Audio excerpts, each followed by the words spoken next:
Welcome, everyone.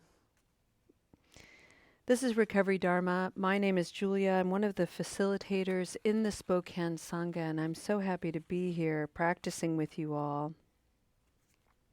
I'd like to begin our practice today by sharing with you a sentiment of metta, loving kindness. I secretly want to be a painter, but this is about as good as it gets. And so on the back, I write sentiments of loving kindness. It's my way of keeping myself encouraged by the fact that I'm not much of a painter. This one reads, "May you recognize the light you seek is you. May you recognize the light you seek is you." Oh, I happen to love that particular sentiment. And it comes alive in me by recalling a Sangha member who really struggled with this sentiment. She was at a place in her journey where it was so dark and bleak in her own inner landscape that the idea of being one's own light was unfathomable to her. Slowly, slowly, by taking inner care, self-care, the light has emerged shyly, gently, and added some restoration to the bleakness, to the barrenness of her life. For the month of September, friends, we are exploring the theme of interconnection, and this week we are looking at the way interconnection is associated with self-centeredness. And I have shared that self-centeredness possesses a dualistic aspect. There's the self-centeredness that comes with becoming self-aware and self-accepting. We have to focus on ourselves if we have any chance of maturing and growing in self-awareness and self-acceptance. That, however, is challenged by its opposite, which is self-protection, self-absorption. And so we're constantly playing with these two aspects of our personality. Please notice that I didn't say we're battling. There is an intentionality.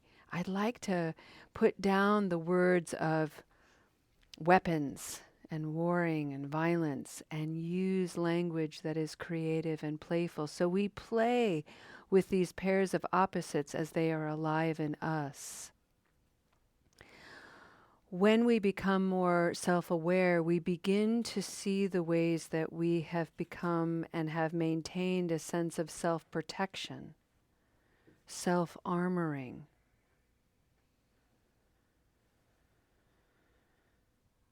And for me, one of the ways that manifests is when I feel threatened and I get defensive, I notice how I take everything personally. Everything is somehow about me. And it's so silly, yet I can spin out in so many stories and believe them because I've repeated them so often. So let me give you a for instance. When I first started facilitating recovery, Buddhist-inspired recovery meetings, there was a Sangha member who was very new to recovery, very new to the Buddhist practice. And his presentation was a little rough, a little threatening. I didn't know him well. And he would often get up in the middle of the meeting with a dramatic huff, like a harumph, scrape his chair on the floor and huff out of the space. I took that so personally. I made that all about me. I must have said something wrong. I must have triggered him in some way. All my fault. That is a self-centeredness and a self-absorption that limits my capacity to be present to other people.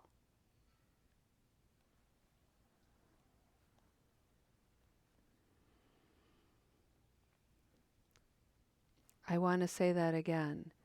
My self-centeredness, my self-absorption, taking things personally inhibits my ability to be present to the suffering of others.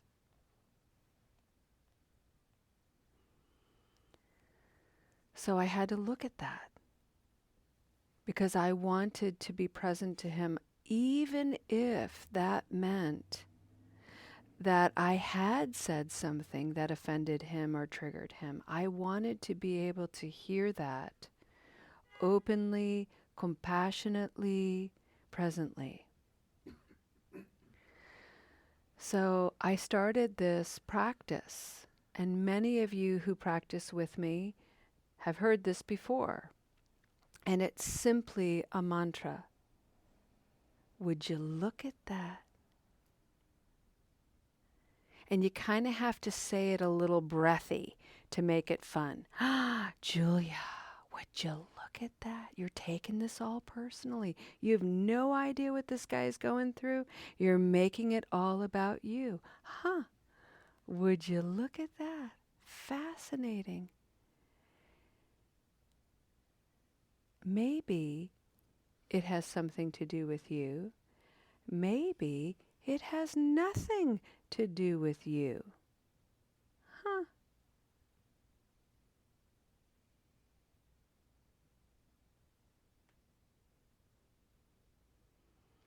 That's the practice today, friends. Would you look at that?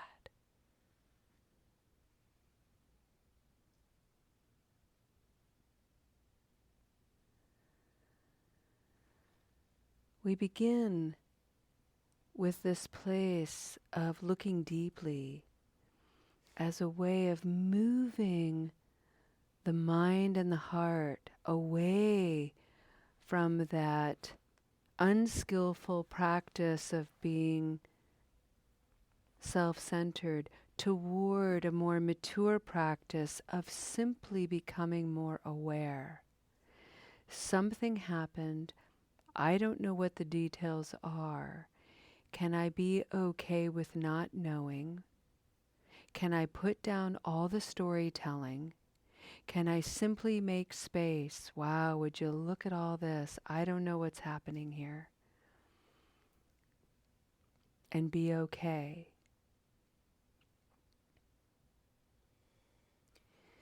Here's where we tie it to interconnection.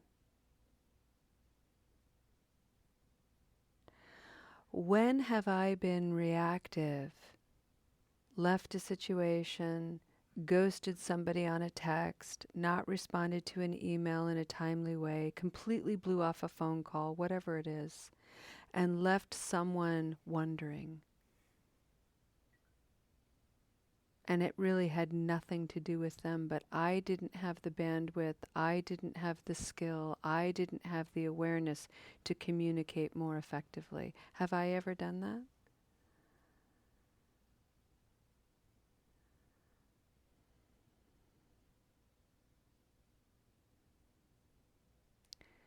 Just like me, people react. Just like me, people are faulty in their communication. Just like me, people are triggered and reactive. They act out unskillfully. just like me, I don't know what's going on in people's lives. Just like me, this person was hurting and suffering. I know what hurting and suffering feels like for me.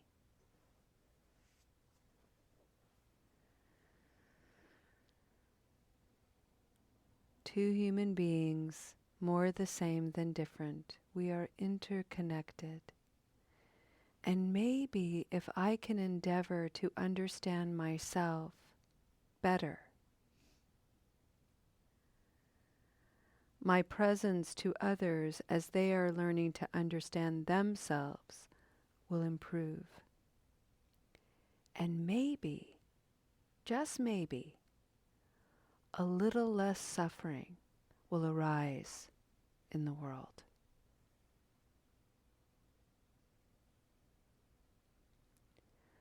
Would you look at that?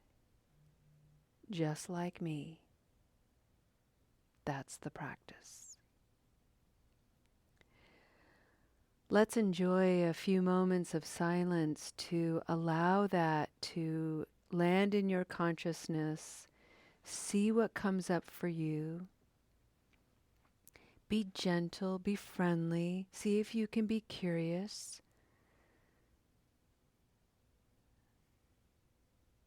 Anchor in your breath and enjoy your practice.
Friends,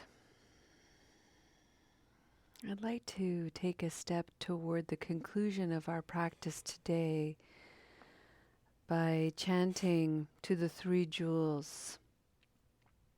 In Buddhism, we recognize that we are coming into the presence of these beautiful jewels known as the Buddha, the human being, this legendary person who is able to awaken to the causes and conditions of his own suffering, and by extension, the suffering of the world. The second jewel are his teachings. He dedicated 40 years of his life to this oral tradition of sharing what he learned, sharing his practices. This lineage of teaching has been flowing ever since for the last couple thousand years, and here we are benefiting from it in this very modern, challenging, contemporary world. And we couldn't do any of it without the presence of the Sangha, this community of Kalyana Mitra, wise friends coming together, sharing your experiences and your insight and your wisdom. We all learn and gain so much from being in the presence of one another. And so we pay honor to the three jewels. It's a very simple chant. It's Namo to the Buddha, Namo to the Dharma, Namo to the Sangha. Namo means with a wide open heart, I bow. If you know this chant, you can join me. We'll chant it 3 times. Namo Buddhaya, Namo Dharmaya, Namo Sangaya, Namo Buddhaya, Namo Dharmaya, Namo Sangaya, Namo Buddhaya, Namo Dharmaya, Namo Sangaya.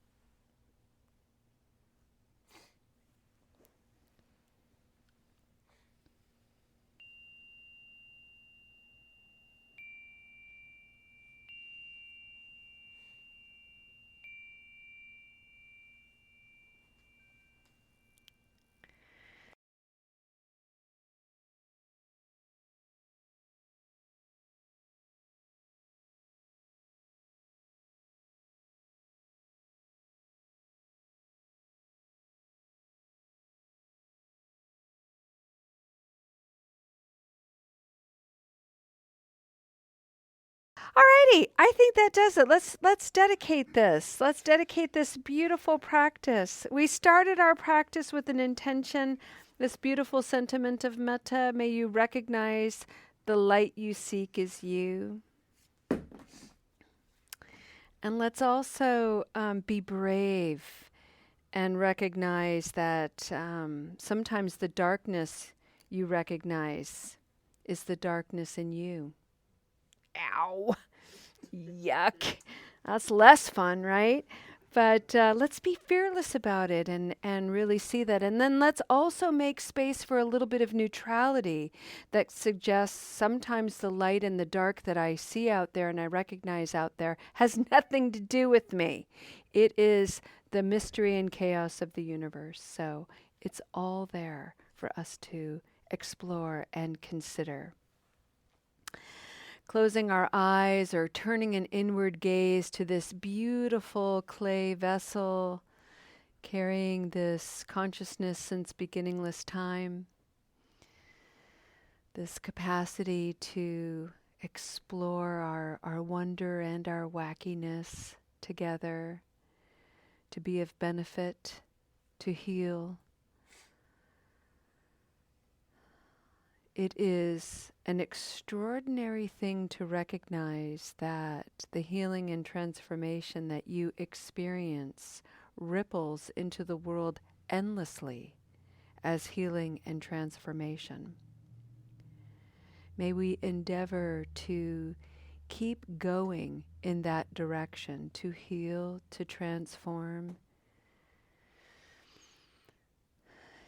The benefit it would bring is enormous. Thank you for bringing it here. Thank you for leaving such a positive and beautiful impression in this space. Thank you for going into your day carrying the inspiration from this community in the way you smile, in the warmth that you share, in the presence that you maintain. Have a wonderful day. We'll see you next time. Namaste.